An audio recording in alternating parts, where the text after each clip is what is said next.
Good morning. Fusion solar technology సమర్పిస్తున్న business breakfast షోకి స్వాగతం. ఏషియన్ మార్కెట్స్లో ఈ ఉదయం నెగిటివ్ ట్రేడింగ్ ట్రెండ్ కనిపిస్తుంది. మార్కెట్స్లో నష్టాలు కనిపిస్తున్నాయి. Majority of the Asian indices నష్టాలు ట్రేడ్ అవుతున్నాయి.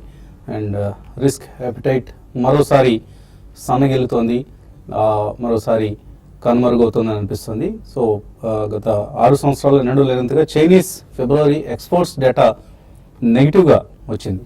సో అలా ఎక్స్పోర్ట్స్ బాగా పడిపోయాయి, చైనీస్ ఎక్స్పోర్ట్స్. ఇది చైనా నుంచి వస్తున్న ఒక నెగిటివ్ డేటా కారణంగా ఈ ఉదయం అటు కమోడిటీ మార్కెట్స్లో ఇటు ఈక్విటీ మార్కెట్స్లో కూడా ఒక నెగిటివ్ ట్రెండ్ కనిపిస్తుంది. లాస్ట్ నైట్ యూఎస్ మార్కెట్స్ కూడా నష్టాలతో క్లోజ్ అయ్యాయి. ప్రధాన కారణం ఆఫ్ కోర్స్ క్రూడ్ ప్రైసెస్ పతనం. యూఎస్లో స్టాక్ పైల్స్ బాగా పెరిగాయి, అంటే వాళ్ళ రిజర్వ్స్ ఏవైతే ఉంటాయో వాళ్ళు స్టోర్ చేసుకునే ఆయిల్ నిల్వలు ఏవైతే ఉంటాయో అవి బాగా పెరిగాయి. దీనికి తోడుగా కువైట్ నుంచి రెసిస్టెన్స్ వస్తుంది అవుట్పుట్ ఫ్రీజ్కి సంబంధించి. ఇరాన్ కూడా జాయిన్ అయితేనే మేము ఫ్రీజ్ చేస్తాం, అవుట్పుట్ని, ఆయిల్ ప్రొడక్షన్ని నిలిపివేస్తామంటూ కువైట్ ప్రకటించింది. ఈ నేపథ్యంలో ఆయిల్ ప్రైసెస్లో కొంత నెగిటివ్ ట్రెండ్ కనిపిస్తుంది. అలాగే యూరోపియన్ సెంట్రల్ బ్యాంక్ మీట్ కూడా సమీపించింది. సో యూరోపియన్ సెంట్రల్ బ్యాంక్ ఎటువంటి స్టిమ్యులస్ మెజర్స్ని ఇస్తాయన్న నర్వస్నెస్ కూడా కొంత మార్కెట్స్లో కనిపిస్తుంది. ఆల్ ఇన్ ఆల్ నిన్న ఉదయం కొంత పాజిటివ్ ట్రెండ్ చూసాము కమాడిటీస్ పరంగా, ఈక్విటీ మార్కెట్స్ పరంగా. అది సన్నగిలింది. మళ్ళీ చైనీస్ డేటా కారణంగా ట్రేడ్ డేటా నెగిటివ్గా రావడంతో కొంత మళ్ళీ స్లోడౌన్ వరీస్, రిసెషన్ అన్న అంశం కొంత పక్కన పెడితే ముందు స్లోడౌన్ అయితే కనిపిస్తుంది చైనీస్ ఎకానమీకి సంబంధించి. ఇది ప్రస్తుతం మనం గ్లోబల్గా కనిపిస్తున్న పిక్చర్. ఇక ఇండియన్ మార్కెట్స్ విషయానికి వస్తే గత వారం మనం చూసిన 450 పాయింట్ల ర్యాలీ తర్వాత నిఫ్టీ నిన్న కన్సాలిడేట్ అయింది, ఆల్మోస్ట్ ఫ్లాట్గా క్లోజ్ అయింది. నిన్న ఉదయం కూడా మనం అనుకున్నాం 7500, 7550 లెవెల్స్ దగ్గర నిఫ్టీకి స్ట్రాంగ్ రెసిస్టెన్స్ ఉంటుంది. ఎప్పటికప్పుడు ఆ రెసిస్టెన్స్ని అధిగమించలేకపోతుంది. సో 7563 లాంటి లెవెల్స్ను అధిగమించి వెళ్ళగలిగితేనే ఫార్వర్డ్ జర్నీ ఉంటుంది, లేకపోతే మళ్ళీ రీట్రేస్ అయ్యే అవకాశం ఉంటుంది, కొంత పుల్ బ్యాక్ అయ్యే అవకాశం ఉంటుంది అంటూ మనం అనుకోవడం జరిగింది. సో గ్లోబల్ మెటల్ స్టాక్స్ బాగా క్రాక్ అయ్యాయి లాస్ట్ నైట్. వేదాంత లాంటి స్టాక్స్ 12% వరకు నష్టపోయాయి. రియో టింటో ఇటువంటి వరల్డ్ మేజర్ కమోడిటీ స్టాక్స్ అన్ని కూడా లాస్ట్ నైట్ భారీగా పతనం అయ్యాయి. అయితే ఇండియన్ మార్కెట్ సంబంధించి ఎఫ్ఐఎస్ కొనుగోళ్లు కొనసాగుతున్నాయి, అది ఒక పాజిటివ్ అంశం. అయితే డొమెస్టిక్ ఇన్స్టిట్యూషనల్ ఇన్వెస్టర్స్ మాత్రం నిన్న 1340 crores వర్త్ స్టాక్స్ అమ్మారు. ఇది కన్సర్న్ దారితీస్తుంది, ఎందుకంటే జూన్ తర్వాత దీంతో పెద్ద మొత్తంలో సెల్ చేయడం డిఐఎస్, డొమెస్టిక్ ఇన్స్టిట్యూషనల్ ఇన్వెస్టర్స్, ఇదే మొదటిసారి. So 1500 points bank Nifty rally తర్వాత బ్యాంకింగ్ స్టాక్స్లో కూడా నేను అండర్ పెర్ఫార్మెన్స్ చూస్తాం. సో బ్యాంక్ స్టాక్స్ వీక్గా అవుతున్నాయి, మెటల్ స్టాక్స్ కొంత వీక్గా ఉన్నాయి. అండ్ ఇవాళ బహుశా మెటల్ స్టాక్స్ నిన్న బాగా పెరగడం చూసాం, ఇవాళ నెగిటివ్గా రియాక్ట్ కాబోతున్నాయి మెటల్ స్టాక్స్ అని కూడా. సో ఈ నేపథ్యంలో మార్కెట్స్ వీక్గా ఓపెన్ కాబోతున్నాయి. ఎస్టెక్స్ నిఫ్టీ కూడా సుమారుగా 25 పాయింట్ల నష్టంతో 7432 దగ్గర కనిపిస్తుంది. సో ఒక వీక్ ఓపెనింగ్ కోసం మార్కెట్స్ సిద్ధమవుతున్నాయి. కాబట్టి ప్రాఫిట్ బుకింగ్ ఎవరైనా చేసుకోదలుచుకుంటే ఇది కొంత, ఎవరైనా ఆల్రెడీ ప్రాఫిట్స్లో ఉంటే కొద్దిగా ప్రాఫిట్స్ బుక్ చేసుకోవాల్సిన సమయం ఇది. But of course short term outlook ఇంకా ఇప్పటికీ కొంతవరకు బులిష్గానే ఉంది. బట్ కేర్ఫుల్గా ఉండాల్సిన లెవెల్స్ ఇవి నిఫ్టీకి సంబంధించి కావచ్చు, ఆర్ బ్యాంక్ నిఫ్టీకి సంబంధించి కావచ్చు. మార్కెట్స్ పరిస్థితి గురించి మాట్లాడేందుకు అనలిస్ట్ సిద్ధంగా ఉన్నారు మనతో. సో కొంత ప్రాఫిట్ బుకింగ్ కనిపిస్తుంది, వరల్డ్ వైడ్ ఈక్విటీ మార్కెట్స్లో వీక్నెస్ కనిపిస్తుంది. సో ఇన్వెస్టర్స్ ఎటువంటి పొజిషన్స్ తీసుకోవచ్చు? బేసికలీ మీరు అన్నట్టు లాస్ట్ వీక్ చాలా స్ట్రాంగ్ గెయిన్స్ చూసాం కాబట్టి మనకి డెఫినెట్లీ ఈ వీక్ కన్సల్టేషన్ జోన్ లోనే పయనించే అవకాశం ఎక్కువ ఉందండి. అండ్ ఓవరాల్ గా చూసుకున్నా కానీ వరల్డ్ వైడ్ కమోడిటీస్ అన్ని బాగా పెరిగాయి లాస్ట్ 10-15 days లో. సో డెఫినెట్లీ అవి కూడా రీట్రేస్ అవుతున్నాయి. And many commodities especially iron ore ఒక రోజులో ఆల్మోస్ట్ 19 to 20% పెరిగింది కాబట్టి అక్కడి నుంచి they are giving away some gains. So all commodity companies కూడా నేను బాగా రియాక్ట్ అవ్వడం చూసామండి ఇంటర్నేషనల్ మార్కెట్స్ లో. సో ఈ కారణం మూలాన మన దగ్గర కూడా 1 week of very strong gains తప్పకుండా మనకి ప్రాఫిట్ బుకింగ్ పొజిషన్ ట్రేడర్స్ కానివ్వండి అండ్ డొమెస్టిక్ ఇన్స్టిట్యూషన్స్ డెఫినెట్లీ ఎప్పుడైతే ఎఫ్ఐఎస్ బాగా అమ్మకాలు జరిపారో అక్కడ కొనుగోలు చేశారు, వాళ్ళు కూడా ఐ థింక్ బఫర్ క్రియేట్ చేయడానికి స్టాక్స్ అమ్ముతున్నారని. There is nothing wrong in it, that's what I feel. So overall I think it's a consolidation zone. ఇది ఎంతకాలం ఉంటుందనేది మనం గెస్ చేయడం కష్టం అండి. But in my opinion definitely ఒక నెక్స్ట్ 1 week కూడా ఐ థింక్ కన్సాలిడేషన్ జోన్లోనే ఉండే అవకాశం ఉంది. సో ఇన్వెస్టర్స్ ఏదైనా ఫ్రెష్గా కొనాలనుకుంటే మాత్రం ఎక్కడైనా మనకి మంచి స్టాక్స్ కొద్దిగా లాస్ట్ వీక్ బాగా ర్యాలీ అయినవి కన్సాలిడేట్ అయ్యి కొద్దిగా స్టేబుల్గా ఉంటాయి. I think first price point lo konachandi, but at least one should have a 2-3 year view. So post March results manaki ekadaithe konచెం మార్కెట్ లో స్టెబిలిటీ కనిపించిందో ఈ లోపల మాన్సూన్ డేటా కూడా డెఫినెట్లీ ఐఎండి నుంచి వస్తుంది. అండ్ రేట్ కట్ హోప్స్ అనేవి కొద్దిగా పెరుగుతాయండి ఏప్రిల్లో. సో ఇవన్నీ కూడా కాస్త సెంటిమెంట్కి దోహదపడే అవకాశాలు ఎక్కువ ఉన్నాయి కాబట్టి ఎక్కడైనా రియాక్షన్ వచ్చినప్పుడు post March I think we can commit some big money. But next few డేస్లో కూడా తప్పకుండా ఐ థింక్ ఎక్కడైనా మంచి రియాక్షన్ జరిగిన స్టాక్స్లో fundamentally strong across all the sectors అండి కొద్దిగా కొనుగోలు మాత్రం చేయాలనే చెప్తానండి. టెక్నికల్ ఎటువంటి పరిస్థితి కనిపిస్తుంది? యాక్చువల్లీ మనం ట్రేడింగ్ చార్ట్ ప్యాటర్న్ చూస్తే కనుక మనకి మొన్న ఏదైతే హ్యామర్ ఫార్మేషన్ చూసామో నిన్న అగైన్ మనం డోజీ ఫార్మేషన్ చూసాం. సో ఈ doji formation at the top indicate ఏం చేస్తుందంటే ప్రాబ్లీ బుల్స్ ఎవరైతే ఉన్నారో కొద్దిగా కంట్రోల్ లాస్ అయ్యారని చెప్పుకోవచ్చు. అట్లానే బేర్స్ ఫుల్ కంట్రోల్ వచ్చినట్టు కాదు. సో డెఫినెట్ గా ఈ స్టేజ్ లో ప్రాఫిట్ బుకింగ్ అనేది చేయాలి. 7527 యూనిట్ హై ఏదైతే ఉందో ప్రాబ్లీ దాని అబోవే అట్లీస్ట్ 1 డే క్లోజ్ అవుతూనే మళ్ళీ ఫ్రెష్ లాంగ్స్ ఎంటర్ అయ్యే ఇండికేషన్ ఉంది. సో డౌన్ సైడ్ ఎక్కడికి వస్తుంది? I think we need to wait for 2 gaps. So 7406 and 7380. So first gap అది ఫిల్ చేసే ఛాన్స్ ఉంది. మేబీ అక్కడ మనం ఫస్ట్ ఎంట్రీ పాయింట్ గా తీసుకోవాలి. అదేవిధంగా సెకండ్ గ్యాప్ అనేది మనకి 7308 అండ్ 7235. సో ఈ 2 ప్రైస్ పాయింట్స్ మనం కేర్ఫుల్ గా అబ్జర్వ్ చేసి ప్రాబ్లీ 2 ప్రైస్ పాయింట్స్ లో మనం లాంగ్ పొజిషన్స్ ఎంటర్ అవ్వచ్చు. ఎందుకంటే మనకి Nifty still 20-day moving average above trade అవుతుంది. సో యాజ్ లాంగ్ యాజ్ ఈ ట్రేడ్స్ అబౌవ్ 7180 ఏదైతే 20-day మూవింగ్ యావరేజ్ ఉందో మనం డెఫినెట్లీ బుల్ పొజిషన్స్ తీసుకోవాలి. అండ్ ఒకసారి 7525 అబోవ్ క్లోజ్ అవుతే కనుక మేబీ నెక్స్ట్ లెవెల్స్ మనం 7620 అండ్ 7750 చూసే అవకాశం ఉంది. బట్ ఈ స్టేజ్ లో మనం 7527 అబోవ్ క్లోజ్ అయ్యేదాకైతే ఫ్రెష్ లాంగ్స్ అయితే ఎంటర్ అవ్వకూడదు. ప్రాబ్లీ డిప్స్ లో లాంగ్ వెళ్ళమని చెప్తాను. అదేవిధంగా బ్యాంక్ నిఫ్టీ చూస్తే కనుక మనకి నిన్న చార్ట్ ప్యాటర్న్ చూస్తే కనుక కొంచెం డౌన్ ట్రెండ్ లో ఆల్రెడీ వచ్చినట్టు అనిపిస్తుంది. బికాస్ మొన్నటి హై ఏదైతే ఉందో 15451 ప్రాబ్లీ నిన్న దాని దగ్గర కూడా మనం టెస్ట్ చేయలేకపోయాం. సో 15326 నిన్న హై చేసాం. అండ్ 15000 ఏదైతే సైకలాజికల్ లెవెల్ ఉందో ప్రాబ్లీ అక్కడ ఒక సపోర్ట్ తీసుకుంటుంది, షార్ట్ టర్మ్ సపోర్ట్. బట్ దీనిది కూడా మనం గ్యాప్ క్రియేషన్ అయితే ఫామ్ అయిందో సెకండ్ రోజు 14767 అండ్ 14445. సో ప్రాబ్లీ 2 లెవెల్స్ మనం వాచ్ చేయాలి కేర్ఫుల్ గా. ఏదైతే మార్కెట్ కరెక్ట్ అయ్యి ఈవెన్ బ్యాంక్ నిఫ్టీ కరెక్ట్ అయినా కూడా ఫ్రెష్ లాంగ్స్ అయితే డెఫినెట్లీ ఎంటర్ అవ్వచ్చు. 14374 ఏదైతే 20-day మూవింగ్ యావరేజ్ ఉందో సో దాని అబోవ్ ఉన్నంత కాలం డెఫినెట్లీ బై ఆన్ డిప్స్ కానీ మనం చెప్పుకోవచ్చు. ఒకవేళ మొన్నటి హై ఏదైతే 15451 అది క్రాస్ అయిందంటే మేబీ 15850 నుంచి 16200 దాకా అప్ సైడ్ వెళ్ళే ఛాన్స్ ఉంది. ఓకే అండి. అలాగే ఇవాళ ఫైనాన్షియల్ ఎక్స్ప్రెస్లో ఒక ప్రధానమైన వార్త, బీటీ కాటన్ ప్రైస్ను 70% తగ్గించేందుకు కేంద్ర ప్రభుత్వం చర్యలు తీసుకుంటోంది. సో ప్రస్తుతం ఏదైతే 830 నుంచి 1100 రూపాయల వరకు ఉన్న కరెంట్ సీడ్ ప్రైస్ను 800 రూపాయలు అక్రాస్ ఇండియా ఇప్పుడు వివిధ రాష్ట్రాల్లో విభిన్న ధరల వద్ద కంపెనీలు విత్తనాలు అమ్ముతున్నాయి, పత్తి విత్తనాలని. ఇది 830 to 1100 రూపీస్ ఉంది ప్రస్తుత ధర.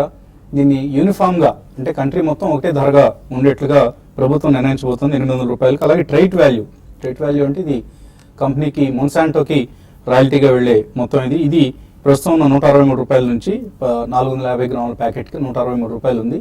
దీన్ని 49 రూపాయలకి తగ్గిస్తున్నారు. సో దీనిపై మొన్సాంటో ఏ విధంగా ప్రతిస్పందిస్తుంది, అలాగే కావేరీ సీడ్స్ లాంటి కంపెనీస్ స్టాక్ ప్రైస్ ఏ విధంగా ఉండబోతున్నాయి ఇవాళ, ఈ అంశాన్ని గమనించాలి. సో కావేరీ సీడ్స్ లాంటి వాటిలో పొజిషన్స్ ఉన్న వాళ్ళు కేర్ఫుల్గా వాచ్ చేస్తూ ఉండండి డెవలప్మెంట్స్ని. కాలర్స్ లైన్లో ఉన్నారు. అనంతపురం నుంచి ఫస్ట్ కాలర్ లలిత. హలో,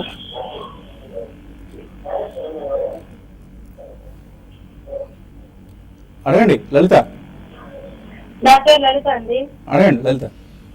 మాది అనంతపురము కెన్ఫిన్ ఫామ్ 1100లో తీసుకున్నాము. అది ఉంచాలో అమ్మేశాను రాజనగర్. ఏ కంపెనీ అండి? Can Fin homes. Okay. Can Fin home actually చూస్తే కనుక ఇది మార్కెట్ తో పాటు లాస్ట్ 2-3 months గా కొంచెం డౌన్ ట్రెండ్ లో ఉందని 840 రూపీస్ మనం బాటమ్ రావడం చేసాం. సో డెఫినెట్లీ ఈ రేట్ లో అయితే మనం ఉంచాలి స్టాక్. 881 ఏదైతే 200-day మూవింగ్ యావరేజ్ ఉందో ప్రాబ్లీ దాని కింద క్లోజ్ అవుతేనే మేబీ డౌన్ ట్రెండ్ వచ్చే ఛాన్స్ ఉంది. బట్ 1120 ప్రీవియస్ స్వింగ్ హై ఏదైతే ఉందో అక్కడికి వస్తే కనుక మీరు కొద్దిగా ప్రాఫిట్స్ బుక్ చేసుకోవాలి. అండ్ ఐ థింక్ మళ్ళా డిప్స్ కోసం వెయిట్ చేసి డౌన్ లో కొనుక్కోవచ్చు. ఓకే. తర్వాత కలర్ ప్రకాశం జిల్లా నుంచి శ్రీనివాస్. హలో, గుడ్ మార్నింగ్ అండి వసంత గారు. మార్నింగ్ అండి. సార్ బాలసుబ్రహ్మణ్యం గారు మా ఫేవరెట్ అనలిస్ట్ అండి. అరే. మోరబిన్ ల్యాబ్స్ టర్న్ ఓవర్ పెరుగుతుంది, ప్రాఫిట్ కూడా టర్న్ అరౌండ్ అవుతుంది కదా సార్. ఈ రేట్ లో బై చేయొచ్చా 1 year target? Another SMS pharma ఈ పేరు తీసుకుని బాలసుబ్రహ్మణ్యం అంటే Morepen and SMS pharma. Morepen labs turnover పెరుగుతోంది. Definitely they are getting into ఈ డయాగ్నోస్టిక్స్ మోర్ అండి. యాక్చువల్లీ గతంలో almost it's a very old company, more than 2 decades old listed company. So recently అందులో మన స్పెక్యులేటివ్ యాంగిల్ అనేది చాలా strong గా చూసామండి. లాస్ట్ 3 to 6 months లో విపరీతమైన స్పెక్యులేషన్ అనేది చూసాం మనం. Ups and downs circuit levels లో కూడా బాగా కొట్టింది. సో ఇప్పుడు టర్న్ ఓవర్ అయింది తీసుకోవచ్చు అంటే there are different rumours going on in the company అని. కాబట్టి మీరు కొన్నా కానీ ఏదన్నా కొంచెం స్ట్రిక్ట్ గా స్టాప్ లాస్, ఒకవేళ వీళ్ళు ఏమైనా డీల్ ఎంటర్ అవుతున్నారని అటువంటి రూమర్స్ వస్తున్నాయి, అటువంటిది ఏదైనా ఫిజిల్ అవుట్ అయితే భారీగా పడే అవకాశం ఉంది. అది దృష్టిలో పెట్టుకుని కొద్దిగా కొనండి. బట్ ట్రైలింగ్ స్టాప్ లాస్ పెట్టుకుని ప్యూర్లీ ఫండమెంటల్ కాకుండా అట్లీస్ట్ కొద్దిగా ట్రేడ్ చేసుకుని you can book your profits అండి. ఎస్ఎంఎస్ ఫార్మా డెఫినెట్లీ ఇక్కడ నుంచి ప్రాబ్లీ అబౌట్ 10% డౌన్వర్డ్ కరెక్షన్ ఉండొచ్చండి. సో రీసెంట్లీ మనం ఆల్మోస్ట్ 135, 140 జోన్ నుంచి పడ్డం చూసాం 90 రూపీస్కి. సో ఫస్ట్ ప్రైస్ పాయింట్ లో కొద్దిగా స్టెబిలిటీ వచ్చినప్పుడు కొనండి. ప్రాబ్లీ అబౌట్ 10-12% డిక్లైన్ లో సెకండ్ ప్రైస్ పాయింట్ లో కొనొచ్చు. ఓకే అండి. అలాగే మరిన్ని కాల్స్ అలాగే మెయిల్స్ తీసుకునే ముందు కాసేపు ప్రకటనలు.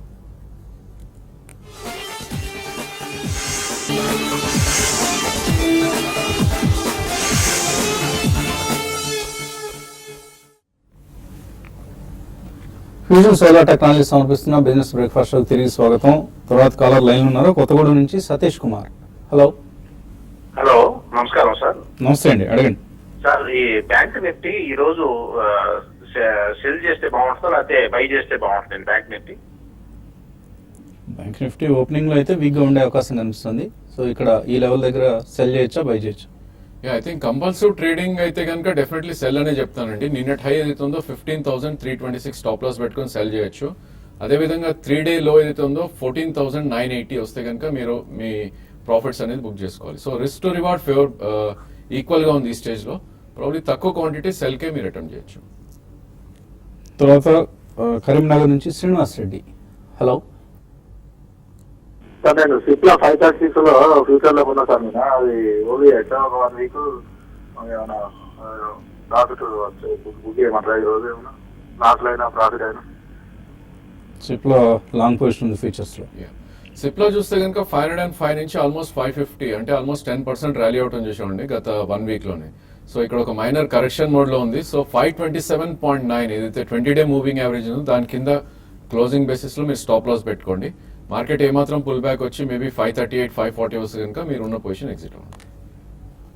హైదరాబాద్ నుంచి Ramasai. Hello. Hello sir, Ram sir అండి. నమస్తే అండి. అరేండి రామ్. సార్, నేను ఆర్ ఇన్ఫ్రా అండి, రిలయన్స్ ఇన్ఫ్రా అని, తర్వాత భారత్ ఫోర్జ్ రెండు ఉన్నాయండి. అవేమో అవి హోల్డ్ చేయమంటారండి లేకపోతే కొంత లాస్లో ఉన్నాను, రెండు బయటకు వచ్చేయమంటారా? అలాగే యూనియన్ బ్యాంక్ 122 లో షార్ట్ ఉన్నానండి. షార్ట్ మూడు కూడా ట్రేడింగ్ పొజిషన్ సార్? అవునండి, అవునండి. Okay. First union bank probably I think 2-day high ఏదైతే ఉందో 127.5 మీరు స్టాప్ లాస్ పెట్టుకుని హోల్డ్ చేయొచ్చండి. అదే ఏమాత్రం మార్కెట్ కొద్దిగా కరెక్ట్ అయ్యి ప్రాబ్లీ 118, 120 వస్తే కనుక మీరు trading positions, short positions cover చేసుకోవచ్చు. రిలయన్స్ ఇన్ఫ్రా యాక్చువల్లీ ఇది హై బీటా స్టాక్ అంటారు. ఇది హైలీ ఫ్లక్చువేట్ అయ్యే స్టాక్ అండ్ ట్రేడింగ్ కి కూడా మంచి యూజ్ అయ్యే స్టాక్. బట్ స్ట్రిక్ట్లీ ఇలాంటి స్టాక్స్ లో మీరు స్టాప్ లాస్ అనేది ఉండాలి. కరెంట్ మార్కెట్ ప్రైస్ అరౌండ్ 483 ఉంది. సో డెఫినెట్లీ ఇది మార్కెట్ కనుక సస్టైన్ అయ్యి ప్రాబ్లీ నెక్స్ట్ ర్యాలీలో ఇది 517 to 520 దాకా వెళ్ళే ఛాన్స్ ఉంది. బట్ మీరు స్ట్రిక్ట్ గా క్లోజింగ్ బేసిస్ లో 457 కింద స్టాప్ లాస్ పెట్టుకుని మీరు లాంగ్ పొజిషన్ హోల్డ్ చేయొచ్చు. అదేవిధంగా భారత్ ఫోర్జ్ చూస్తే కనుక ప్రాబ్లీ ఈ స్టాక్ కొద్దిగా పుల్ బ్యాక్ వచ్చినా కూడా 729 నుంచి ఆల్మోస్ట్ 835 అంటే 110 రూపీస్ పెరిగి ఒక చిన్న మైనర్ కరెక్షన్ మోడ్ లో ఉంది. సో దీన్ని కూడా మనం I think we need to wait for it to go below 20-day moving average అయితే 775 ఉందో, సో దాని కింద స్ట్రిక్ట్లీ స్టాప్ లాస్ పెట్టుకుని మీరు హోల్డ్ చేయండి. అండ్ ప్రీవియస్ స్వింగ్ హై ఏదైతే ఉందో 855 అక్కడికి వస్తే కనుక మీరు ప్రాఫిట్స్ తీసుకోండి. తర్వాత విష్ణువర్ధన్ రెడ్డి లైన్ ఉన్నారు. హలో. హలో, అడగండి విష్ణువర్ధన్. నేను ఎస్బీఐలో కాల్ ఆప్షన్ తీసుకున్నానండి 220కి. ఏమండి ఎస్బీఐలో 220 కాల్ ఆప్షన్ Call తీసుకున్నాను. option. అది ఎలా అండి? కాల్ ఆప్షన్ ని ఏం చేయమంటారు? ఎస్బీఐ 220. ఐ థింక్ దీనిది మనకి ఎస్బీఐ చార్ట్ ప్యాటర్న్ చూస్తే కనుక మనకి 205 నుంచి 210 మధ్యలో ఒక మేజర్ రెసిస్టెన్స్ ఉందండి. సో 220 అనేది కొంచెం ఈ స్టేజ్ లో డిఫికల్ట్ అనిపిస్తుంది. సో డెఫినెట్లీ మార్కెట్ ఏమాత్రం పుల్ బ్యాక్ వచ్చి ప్రీవియస్ హై 192, 194 వస్తే కనుక మీరు కాల్ ఆప్షన్ అనేది డెఫినెట్ గా ఎగ్జిట్ అవ్వాలి. ఎందుకంటే కొంచెం కరెక్షన్ మోడ్ లో ఉంది. ప్రాబ్లీ 220 అనేది ఇంకా ఇక్కడ నుంచి కూడా చూస్తే ఒక 15% అప్ మూవ్. సో ఈ మంత్ అయితే పాసిబిలిటీ కనిపించలేదు. సో డెఫినెట్లీ మీరు ఎగ్జిట్ అయిపోండి. లాస్ట్ కాలర్ హైదరాబాద్ నుంచి కృష్ణారెడ్డి. హలో. హలో సార్, నమస్కారం సార్. నమస్తే అండి, అడగండి. సార్ నేను ఓంకార్ స్పెషాలిటీ 220 తీసుకున్నాను సార్. సో ఇప్పుడు మనం యావరేజ్ చేయమంటారా సార్? ఓంకార్ స్పెషాలిటీ యావరేజ్ చేసుకోవచ్చా? నో, నాట్ యెట్ అండి. మార్చ్ రిజల్ట్స్ వచ్చేదాకా ఆగండి. ఆగిన తర్వాత యాక్చువల్లీ వాళ్ళకు ఒక ప్రాజెక్ట్ క్లియరెన్స్ అనేది ఎన్వైరన్మెంటల్ క్లియరెన్స్ గురించి వెయిట్ చేస్తున్నారు. సో అది వచ్చేదాకా కొంచెం ఫండమెంటల్స్ ఇంప్రూవ్ అయ్యే అవకాశం ఇమీడియట్లీ కనిపించలేదు. Otherwise it's a good company అండి. సో మార్చ్ రిజల్ట్స్ వచ్చేదాకా ఆగండి. ఈమెయిల్స్లో కేఎస్ మూర్తి హైదరాబాద్ నుంచి అడుగుతున్నారు, స్టేట్ బ్యాంక్ ఆఫ్ ఇండియా ఈ లెవెల్స్లో తీసుకోవచ్చా? ప్రాబ్లీ కరెక్షన్ కోసం వెయిట్ చేయొచ్చండి. ఐ థింక్ దీన్ని మనకి బై పాయింట్ అనేది అరౌండ్ 172 నుంచి 68 మధ్యలో ఉంది. సో కొద్ది కరెక్షన్ కోసం వెయిట్ చేసి మేబీ డిప్స్లో మీరు ఎంటర్ అవ్వచ్చు. ఓకే. ఆదిత్య రెడ్డి అడుగుతున్నారు, జేపీ అసోసియేట్స్ 10 రూపాయలకు ఉన్నారైనా యావరేజ్ చేసుకోవచ్చా? వద్దండి, అవసరం లేదు. ఎందుకంటే ఇవాళ మనం పేపర్స్లో ప్రముఖంగా రావడం చూస్తున్నాం. Jaypee associates fails to pay interest due. So ECC FCCBs ఏవైతే ఉన్నాయో వాటి మీద ఇంట్రెస్ట్ కూడా కట్టలేని పరిస్థితిలో ఉంది కంపెనీ. సెమీ యాన్యువల్ ఇంట్రెస్ట్ కట్టాల్సిన కంపెనీ డిఫాల్ట్ అయింది. సో ఇంత కష్టాల్లో ఉన్న కంపెనీ షేర్లు కొనుక్కోవటం మనం ఎప్పుడు రికమెండ్ చేయం. కాబట్టి జేపీ అసోసియేట్స్ని యావరేజ్ చేసుకునే ప్రయత్నాన్ని విరమించుకోండి. తర్వాత ఎప్పుడైనా పాజిటివ్ న్యూస్ వచ్చినప్పుడు మాత్రమే కొనుగోలు చేయండి. కృష్ణవంశీ యుఎస్ఏ నుంచి అడుగుతున్నారు, పేజ్ ఇండస్ట్రీస్, భారత్ ఫోర్జ్, కమిన్స్, ఎల్ఎన్టీ, మదర్సన్, సుమి ఇవన్నీ కూడా 20-25% లాస్లో ఉన్నారు. ఎస్ఐపి కొనసాగించవచ్చు లాంగ్ టర్మ్ కోసం? Yeah, SIP I think you can అండి, ఎక్సెప్ట్ పేజ్ ఇండస్ట్రీస్. ఎందుకంటే పేజ్ ఇండస్ట్రీస్ ఆల్రెడీ మనకి కరెక్ట్ అయినా కానీ ఐ థింక్ స్టిల్ కొద్దిగా ఫండమెంటల్స్ పరంగా ఇట్స్ స్టిల్ హై ప్రైస్డ్ అండి. It's a good company. ఉన్నవి మాత్రం ఉంచండి, కానీ rest of it LNT, Cummins ఇటువంటి మాత్రం తప్పకుండా ఎస్ఐపి మీరు కంటిన్యూ చేయొచ్చు. సౌమ్య దాస, south and north Korean war confirm అయితే ఇండియన్ ఎకానమీ మీద ఎటువంటి ప్రభావం ఉంటుంది? స్టాక్ మార్కెట్స్ ఇంకా చాలా టైం ఉన్నాయండి. ఇంకా దానికంటే ఇంపార్టెంట్ ఈవెంట్స్ ప్రస్తుతం మార్కెట్స్ను కవర్ పరుస్తున్నాయి. So South and North Korea యుద్ధానికి ఇంకా సమయం ఉంది కాబట్టి ప్రస్తుతానికి ఇతర ఇష్యూస్ మీద మీరు దృష్టి సారిస్తే బెటర్. జస్ట్ డయల్ ఈ రేట్లో కొనుక్కోవచ్చా? కమల్ అడుగుతున్నారు. నో, డెఫినెట్లీ నో అండి. ప్రాబ్లీ స్టాక్ మనం చూస్తే కనుక 375 నుంచి ఆల్మోస్ట్ 760 దాకా వెళ్ళి కొంచెం మైనర్ కరెక్షన్లో ఉంది. సో డెఫినెట్లీ అవాయిడ్ చేయాలి ఇట్లాంటి stocks. Maybe in case trading position తీసుకుంటే కనుక ప్రాబ్లీ 560 రూపీస్ మీరు దాని కింద క్లోజింగ్ బేసిస్లో స్టాప్ లాస్ పెట్టుకోవాలి. ఐడియా సెల్యులర్ 105 రూపాయలకు ఉన్నారు. శివప్రసాద్ హోల్డ్ చేయొచ్చా 6 months to 1 year కోసం? Yeah, probably I think unit to have second price point అని కూడా చెప్తాను. 105 is a good price. So second price point market correct అయ్యి అరౌండ్ 85 to 90 వస్తే సెకండ్ ప్రైస్ పాయింట్ తీసుకోండి. సో 1 year అంటున్నారు కాబట్టి మేబీ ఇక్కడ నుంచి ఒక 20-25% వచ్చే ఛాన్స్ ఉంది. రాంబాబు అడుగుతున్నారు, వ్యాప్కో 6,400 రూపాయల్లో 5 సంవత్సరాల కోసం అడుగుతున్నారు, యావరేజ్ చేసుకోవచ్చా ఇక్కడ? Yeah, best SIP mode 5 years అంటున్నారు కాబట్టి ఎస్ఐపి మోడ్ లో మీరు ఒక 6 to 12 months కొనండి. It's a very good company with exclusive technology అండి. ఏబిఎస్ లో especially commercial vehicles sales pickup అయితే వీళ్ళకి బాగా top line and bottom line పెరిగే అవకాశం ఉంది. And almost patented like products. It's a good company, go ahead and do SIP. Gayatri Subrahmanyam, ICICI షేర్లు 217 రూపాయలకు ఉన్నారు. 6 months హోల్డ్ చేయొచ్చా? Yeah, best is to buy strong charts అండి. ప్రాబ్లీ కోటక్ బ్యాంక్ కానీ ఇండస్ఇండ్ కానీ షిఫ్ట్ అవుతే I think you will get better returns. Bajaj Finserv, Sun Pharma ఈ రెండు ఉన్నాయి దుర్గా దగ్గర. స్టాప్ లాస్ ఎక్కడ పెట్టుకోవాలి? Yeah, Bajaj Finserv I think swing లో ఏదైతే ఉందో 5643 దగ్గర మీరు స్టాప్ లాస్ పెట్టుకోవాలండి. అండ్ సన్ ఫార్మా చూస్తే కనుక ప్రాబ్లీ ఈ స్టాక్ కొద్దిగా అవుట్ పర్ఫార్మ్ చేస్తుంది మార్కెట్స్ కి. సో లాస్ట్ వీక్ లో ఏదైతే ఉందో 832 దాని కింద క్లోజింగ్ బేసిస్ లో మీరు స్టాప్ లాస్ పెట్టుకోవాలి.